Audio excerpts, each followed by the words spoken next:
নমস্কার। যুক্তি তর্ক সঙ্গে অর্কই আপনাদের স্বাগত। আপনাদের সঙ্গে আমি অর্কপ্রভু সরকার। বাংলাদেশের অন্তর্বর্তী সরকারের প্রধান উপদেষ্টা, নোবেলের শান্তি বিজয়ী অর্থনীতিবিদ ডক্টর মোহাম্মদ ইউনূসের কি খবর? আপনারা সবাই জানেন তার কি খবর। 10 মাসে 12 বার বিদেশ সফর করেছে। আন্তর্জাতিক সংবাদ মাধ্যমে সাক্ষাৎকার দিয়ে বলছেন everything is fine, everything is hunky dory চক্রান্ত করছে ওর বিরুদ্ধে, ভারত করছে, ভারত তার সরকারকে ফেলে দিতে চাইছে, আওয়ামী লীগ করছে, সেনাবাহিনী করছে। এরা প্রকাশ্যে বলেনি, কিন্তু ইউনূসের রাজনৈতিক দল মানে জাতীয় নাগরিক পার্টি, তাদের নেতারা বলছে যে আওয়ামী লীগ, উত্তরপাড়া এবং ভারত মিলে চক্রান্ত করে বাংলাদেশকে আবার একটা করদ রাজ্যে পরিণত করতে চায়, সাবঅর্ডিনেট স্টেট। দেখুন, ইউনূস যারা আন্তর্জাতিক খ্যাতি সম্পন্ন মিথ্যুক এবং বাটপার, এটা জানে লোকে। ওর পুরোটাই ফাঁপা। ও একটা জিনিস বোঝে, কিভাবে ব্যাকডোর দিয়ে এন্ট্রি নিতে হয়। একবার এন্ট্রি নিলে পরে ওকে আর হটানো যায় না। এমন ভাবে জেঁকে বসে চেয়ারে, আপনি চেয়ার ধরে টান না মারলে এই সুদি কিন্তু চেয়ার ছাড়বে না। আর নির্বাচন বিশ্বাসই করে না, গণতান্ত্রিক পথকে বিশ্বাসই করে না। ও শুধু ব্যাকডোর দিয়ে একে ওকে উৎকোচ দিয়ে কখনো পুরস্কার নিলাম, কখনো নিজের ইমেজ বিল্ড এক্সারসাইজ করলাম, কখনো ডিপ স্টেটের সাথে হাত মিলিয়ে পয়সা ঢেলে ষড়যন্ত্র করে নির্বাচিত সরকারকে উৎখাত করলাম, করে এমন একটা ভাব দেখালাম যে আমার কোনো লাগাও নেই ক্ষমতায়, রইল ভোলা চলল, রইল ঝোলা চলল ভোলা। ছাত্ররা বলেছে আমি এলাম, উদ্ধার করতে এলাম, বাংলাদেশকে উদ্ধার করতে এসেছে কি করতে? নিজের নামে যে কর মুকুবের কেস ছিল সেটা মুকুব করতে, গ্রামীণ ব্যাংকের কর মুক্তি করতে, বিভিন্ন ব্যবসার জন্য নতুন করে লাইসেন্স পেতে, এইসব করতে এসছে। এবং যাদেরকে উপদেষ্টাও নিয়োগ করেছে সবাই রুটলেস ওয়ান্ডার এবং এনজিও চট্টগ্রাম। তার মধ্যে বেশ কিছু আবার বিদেশি নাগরিক আছে। যে বিদেশি নাগরিকরা তাদের বিদেশি প্রভুদের স্বার্থ রক্ষা করছে, বাংলাদেশের স্বার্থ রক্ষা নয়। আর ইউনূস বাংলাদেশকে ঠেলে দিয়েছে যুদ্ধ বিগ্রহের মধ্যে। হিউম্যানিটেরিয়ান করিডোর বা ত্রাণ করিডোর, কোন দ্বীপকে বিদেশিদের হাতে তুলে দেওয়া, বাংলাদেশের মাটিতে বিদেশি সৈন্যের উপস্থিতি, এগুলো ইউনূস চাইছে। একবার যুদ্ধ পরিস্থিতি তৈরি হলে আর কে নির্বাচনের কথা বলবে? ব্যাস, সুদী বৃদ্ধ তখন যমুনায় বসে চর্বচস্য লেচ্চপেয় করবে এবং রাজাকারের নাতিপুতি উত্তরসূরিরা বাংলাদেশের সম্পদ লুট করে বিদেশে পাচার করবে। জাপানে গিয়ে কি বলেছে? নির্বাচন নাকি একটা মাত্র দল চাইছে। কত বড় মিথ্যাবাদী! বিএনপি চাইছে, ঠিক আছে, অন্যান্য দলও চাইছে। বিএনপির সহযোগী সবকটা দল চাইছে, বাংলাদেশ কমিউনিস্ট পার্টি চাইছে, জাতীয় সমাজতান্ত্রিক দল চাইছে, বিভিন্ন ইসলামিক দলও চাইছে। নির্বাচন কারা চাইছে না? চাইছে না হচ্ছে ইউনূসের নতুন দল, জাতীয় নাগরিক পার্টি, যারা ইতিমধ্যেই চাঁদাবাজি, তোলাবাজি, মববাজিতে অভিযুক্ত। একে অন্যের মুখ দেখে না। সাউথ ব্লক জানতে পেরেছে তাদের কোনো গ্রহণযোগ্যতাই নেই বাংলাদেশে। তারা জানে নির্বাচিত সরকার আসলে পরে তাদের প্রত্যেকের স্থান হবে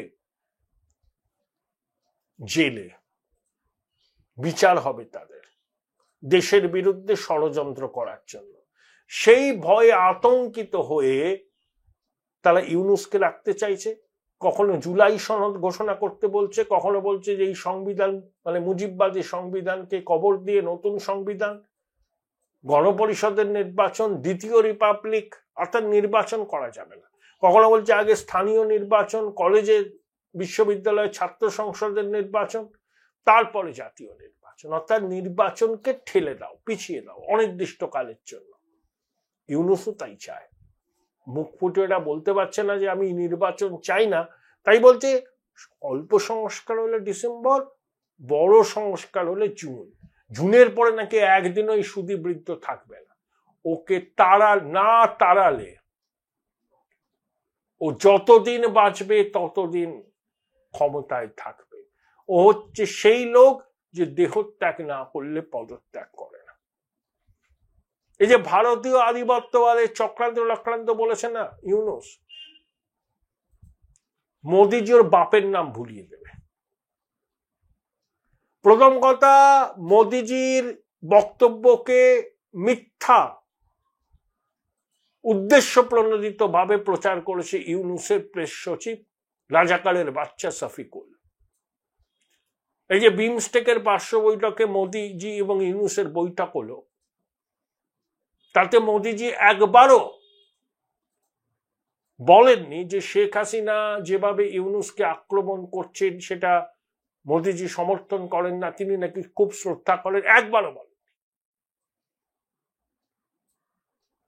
একবারও বলেননি। বরঞ্চ ইউনূসকে বলেছেন যে বাংলাদেশের মাটিতে ঘটে চলা সন্ত্রাস, সংখ্যালঘু নির্যাতন বন্ধ করার জন্য কার্যকরী পদক্ষেপ নিতে। আর ইউনূসের রাজাকার প্রেস সচিব কি বলল? যে ডক্টর ইউনূসকে নরেন্দ্র মোদী খুব সম্মান করেন, শেখ হাসিনা যেভাবে প্রফেসর ইউনূসকে আক্রমণ করছেন সেটাকে তিনি সমর্থন করেন না। সম্পূর্ণ ভুল, আমরা বিবৃতি দিয়ে জানিয়েছি। এই মিথ্যাচার কখনোই বরদাস্ত নয়। তারপরে চীনে গিয়ে কি বলল? যে উত্তর পূর্ব আমাদের ল্যান্ডলকড, ওই অঞ্চলে সমুদ্রে বাংলাদেশি অভিভাবক। তা আমরা মুহূর্তের জবাব দিয়েছি, ট্রান্সশিপমেন্ট বাতিল করে দিয়েছি। ভারতের স্থলবন্দর দিয়ে বাংলাদেশের পণ্য আসতে পারবে না। এই যে আদানিকে নিয়ে খুব লাফাচ্ছিল, আদানির বিদ্যুৎটা এখনো কেনে, এখনো পুরো টাকা দেয়নি। আসিফ নজরুল বলেছিল 23 লক্ষ ভারতীয় নাকি বাংলাদেশে চাকরি করে। ফিগারটা দিন, বললেন তো, প্রমাণ দিন। আরে বাংলাদেশে ভারতীয়রা চাকরি করে উচ্চ পদে। বাংলাদেশের কোম্পানিগুলো ভারতীয় প্রফেশনালদের হায়ার করে। তা আজকে তো প্রফেশনালরা পৃথিবীর বিভিন্ন দেশে যেতে পারে, যেখানে ভালো সুযোগ সুবিধা সেখানে তারা যাবে। তো বাংলাদেশি প্রফেশনালদের সেই যোগ্যতা যদি থাকতো তাহলে দুনিয়ার অন্য দেশেও তারা যেতে পারতেন, এখানেও কাজ করতে পারতেন, কোনো অসুবিধা নেই। তৌহিদ হোসেন একবার বলেছিলেন, আমি শুনলাম, যে বাংলাদেশিদের সব থেকে বড় ড্রব্যাক লেখাপড়ায় খামতি, ইংরেজিটাও বলতে পারে না। পৃথিবীর 800টা বিশ্ববিদ্যালয়ের মধ্যে একটাও কোনো বাংলাদেশের বিশ্ববিদ্যালয় নেই, এটা বাস্তব। ইউনূস এগুলো কিন্তু জানে না, মানে জেনেও না জানার ভান করে, বাটপার না, শুধু সুদ খাবো, বাংলাদেশের সম্পদ বাইরে পাচার করব, লুট করব বাংলাদেশের সাধারণ মানুষকে, নানা রকম টুপি দিয়ে সেই টাকা ডলারে কনভার্ট করে বিদেশে পাচার করব। শুধু ইউনূস একা নয়, তার সহযোগীরাও করে। এক একজন রত্ন, ওটা নবরত্ন সভা ইউনূসের। তবে ওকে মোদিজি এমন টাইট দেবে না, পায়ে পড়বে। ও তো ভারতে আসার জন্য উদ্গ্রীব ছিল চীনের আগে। আমরা বলেছিলাম না না, ও কেন আসবে, কে? জঙ্গিদের নেতা, সংখ্যালঘু নির্যাতনকারী সরকারের প্রধান, ও ভারতে আসবে? যশস্বী প্রধানমন্ত্রীর আগে রেড কার্পেট দিয়ে অভ্যর্থনা জানাবেন? তারপরে এমন পিড়াপিড়ি করলো, আমরা বাধ্য হলাম, ঠিক আছে ভাই, পড়োশি দেশ, রাষ্ট্রপ্রধান বলছে বিমস্টেকেরা পার্শ্ব বৈঠক। তা মোদিজির বডি ল্যাঙ্গুয়েজ দেখেছিলেন? আড়ষ্ট। চাননি, আমরা চাইনি, কিন্তু ঠিক আছে, বারবার করে বলেছে। আমরা ওকে সুযোগ দিয়েছিলাম, আমাদের গ্রিভান্সটা জানিয়েছিলাম, কিচ্ছু লাভ হয়নি, কিচ্ছু লাভ হয়। বরঞ্চ ও আমাদের চিকেন নেককে ডিস্টার্ব করার ছক করছে, এবং যারা ছক করছে তাদেরকেও রাজকীয় মর্যাদা দিচ্ছে। হিজবুত তাহরিরের জঙ্গিটা মাহফুজ আলম ভারতের অংশ নিয়ে বৃহত্তর বাংলাদেশের মানচিত্র করেছিল, ইউনূস কোনো ব্যবস্থা নেয়নি। ভারতীয় পণ্য বয়কট নাকি ডাকফাক দিয়েছিল। অবসরপ্রাপ্ত সব আর্মির কর্তারা, কেউ বলছে দুদিনে কলকাতা দখল করব, কেউ বলল চিকেন নেককে আক্রমণ করে উত্তর পূর্বকে বিচ্ছিন্ন করে দাও। ইউনূস কোনো কথা বলেনি। তাই আমরাও বলেছি ভাই আমাদের দুটো চিকেন নেক আছে, দক্ষিণ দিনাজপুর থেকে মেঘালয়ের গারো পাহাড়ের পাদদেশ পর্যন্ত, আর একটা আছে ফেনী নদীর ওখানে। 4 টুকরো করা বাংলাদেশকে 25 মিনিট লাগবে। পাকিস্তান বুঝে গেছে না কত ধানে কত চাল। শাহবাজ শরীফ আজারবাইজানে গিয়ে বলেছে যে ভারতীয় বাহিনীর ব্রহ্মাস্ত্র এই ব্রহ্মস ছুড়েছিল, আমাদের ক্ষয়ক্ষতি হয়েছে, স্বীকার করেছে বিদেশের মাটিতে। এখন পাকিস্তানে কোলে উড়েছে ইউনূস না, তো ইউনূসকে তো শিক্ষা দিতেই হবে, শিক্ষা দিতেই হবে, এবং শিক্ষাটা ভারত সরকার দেবে। আমাদের নীতি কি? নতুন ডক্ট্রিন। আমাদের দেশে হামলা চালালে এবং আমাদের দেশে হামলার ষড়যন্ত্র হলে আমরা সেটা দেশের বিরুদ্ধে যুদ্ধ বলে বিবেচিত করব। বাংলাদেশের অন্তর্বর্তী সরকার সন্ত্রাসীদের মুক্তি দিয়েছে জসিমউদ্দিন রহমানি থেকে। Join Indian Institute of Hotel Management now. Right choice, right decision. মানবতা বিরোধী অপরাধে অভিযুক্ত এটিএম আজাহারুল ইসলাম, প্রচুর অস্ত্রশস্ত্র আছে ইউনূসের জঙ্গি সমর্থকদের হাতে, প্রচুর গোলা বারুদ আছে। এরাই ইউনূসের জনগণ। এদের বলে বলিয়া নয় ইউনূস চমকাচ্ছে বাংলাদেশের মুক্তিযুদ্ধ প্রিয় মানুষকে, কখনো সেনাবাহিনীকে, যে জনগণের কাছে যাব। ইউনূসের জনগণ হচ্ছে এই সন্ত্রাসী জনগণ। বাংলাদেশের সাধারণ মানুষের সমর্থন ইউনূসের প্রতি নেই, তাহলে ওকে তো স্পেয়ার করা যাবে না। ও ক্ষমতায় থাকলে বলে বাংলাদেশটা একটা জঙ্গি দেশে পরিণত হবে। ইতিমধ্যেই সেই পথে অগ্রসর হচ্ছে। বিভিন্ন জঙ্গি গোষ্ঠী আস্ফালন করছে, জঙ্গিদের মুক্তি দেওয়া হয়েছে, বেআইনি অস্ত্র জঙ্গিদের হাতে চলে গেছে। চট্টগ্রামের রোহিঙ্গা শিবির থেকে সন্ত্রাসবাদীদের রিক্রুট করছে জঙ্গিরা, আইএসআই অ্যাক্টিভ। লালমনিরহাটকে কেন্দ্র করে বাংলাদেশ সরকার ভারতের বিরুদ্ধে ষড়যন্ত্র করছে, তাহলে তো শিক্ষা দিতেই হবে, বাপের নাম ভুলিয়ে দিতে হবে, এবং সেটা আমরা দেব। আমরা বাংলাদেশের মানুষের কাছে আবেদন করেছি। আলিপুরদুয়ারে যে সভা করলেন প্রধানমন্ত্রী 29শে মে, কি বললেন?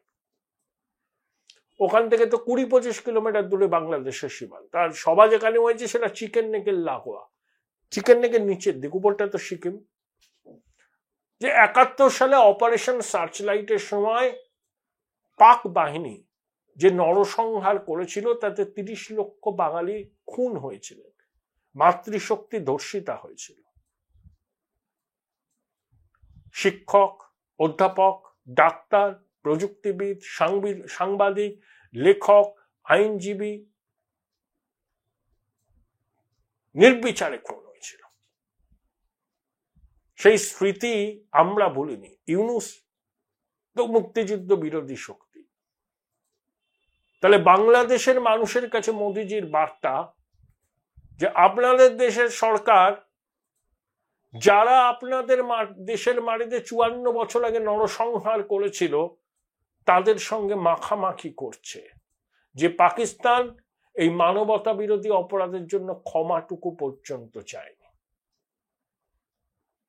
তাদের সঙ্গে ইউনূসের মাখামাখি। তার কারণ ইউনূস নিজে মুক্তিযুদ্ধ বিরোধী শক্তির একজন প্রতীক এবং তার সমর্থক সবাই মুক্তিযুদ্ধ বিরোধী শক্তি। তারা স্বাধীন বাংলাদেশের অস্তিত্ব মানে না। তারা মনে করে যে বাংলাদেশের সৃষ্টি ভারতের চক্রান্ত এবং জিন্নাত দ্বিজাতি তত্ত্বের মূলে কুঠা রাখা।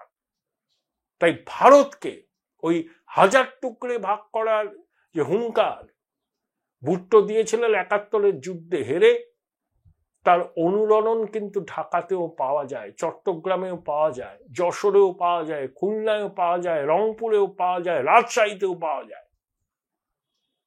এদের পৃষ্ঠপোষক হচ্ছে ইউনূস। পোলা পোলা কাল নিয়ে ও শান্তির ললিত বাণী শোনায়। আসলে এই সুদী বৃদ্ধ হচ্ছে মৌলবাদের ধারক ও বাহক এবং সন্ত্রাসীদের নেতা। ওই আমাদের নতুন ডক্ট্রিন কি? ভারত বিরোধী কোনো চক্রান্ত করলে, ভারত বিরোধী কোনো সন্ত্রাসী হামলা করলে সেই সন্ত্রাসবাদী গোষ্ঠী তো আমাদের টার্গেট, এবং যে দেশের মাটি থেকে এই পরিকল্পনা সংগঠিত হয়েছে তাদেরকে রেয়াত করা যাবে না। ভারত মনে করবে তাদের বিরুদ্ধে যুদ্ধ ঘোষণা এবং সামরিক প্রত্যাঘাত হবে। তাই বাংলাদেশের মানুষকে বার্তা দেওয়া হয়েছে, আপনারা মুক্তিযুদ্ধের চেতনাকে ধারণ করে রাখুন, আমরা আছি। আমরা জানি এখনো বাংলাদেশের সংখ্যাগরিষ্ঠ মানুষ মুক্তিযুদ্ধের চেতনাকে হৃদয়ে ধারণ করে, আর ইউনূস তার সঙ্গী সাথীরা মুক্তিযুদ্ধকে ভুলিয়ে দিয়ে এক অন্য বাংলাদেশ করতে চায়, যে বাংলাদেশে স্বাধীনতা, গণতন্ত্র, নারীর অধিকার, সংখ্যালঘুদের মর্যাদা অধিকার কিছুই থাকবে না। পাকিস্তানের জেরক্স কপি হবে বাংলাদেশ, সেটাই চাইছে জামাত, হিজবুত, রাডিকাল ইসলামের লোকজন। তাদের মুখ হচ্ছে ইউনূস। তাহলে দুর্বৃত্ত রাষ্ট্র পাকিস্তানকে যে অনুকরণ করবে তাকে তো শিক্ষা পেতেই হবে। তাই বললাম ইউনূসের বাপের নাম ভুলিয়ে দেবেন মোদিজি।